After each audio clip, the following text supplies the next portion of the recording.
Hi, and thank you for tuning in to the Daily Dose for Spiritual Growth. It is Fasting Friday, and as we encourage you each week, this is an opportunity to fast. It could be a meal today, it could be all food, it could be social media, whatever the Lord speaks to you. But in place of that, don't just go without. In place of that, take that extra time that you would have spent doing whatever it was to focus on God.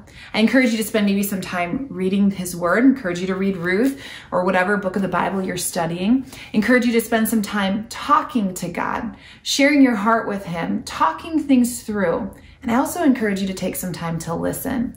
When we fast and pray, often our eyes and ears are more attentive to the voice of God and what He's doing in us and through us. And so go expecting today God to speak.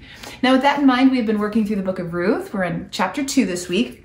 And I'd like to read to you today verses 11 through 13. It says, "But Boaz answered her, 'All that you have done for your mother-in-law since the death of your husband has been fully told to me, and how you left your father and mother and your native land and came to a people that you did not know before.'"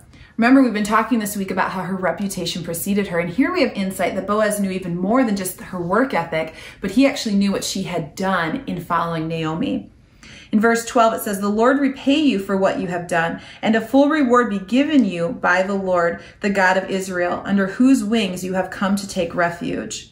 Verse 13 says, "Then she said, 'I have found favor in your eyes, my Lord, for you have comforted me and spoken kindly to your servant, though I am not one of your servants.'"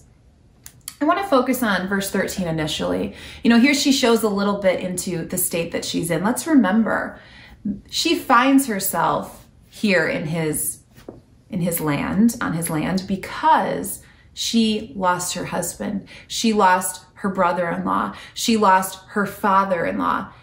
And she traveled away from her homeland to a new place and is now to the point of begging, basically, right? She's on her hands and knees trying to pick up the grain after workers to take that back home and provide for her and her mother-in-law. She's in a desperate state. She's in a state of what could feel very depressing. The outlook could seem very grim. She's not expecting anyone to notice her, let alone have favor on her. And yet here we see Boaz express to her immense favor. And she says, "Wow, your compassion, your kind words mean everything to me."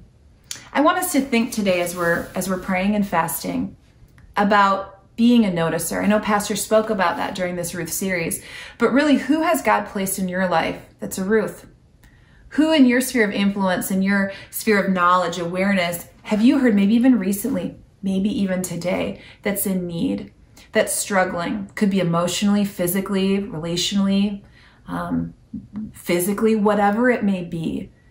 And maybe God is calling you to be a Boaz today, to be a noticer, to look for an opportunity to actually be a vessel, to be used by God to show and remind that person that He loves them and that He is in control.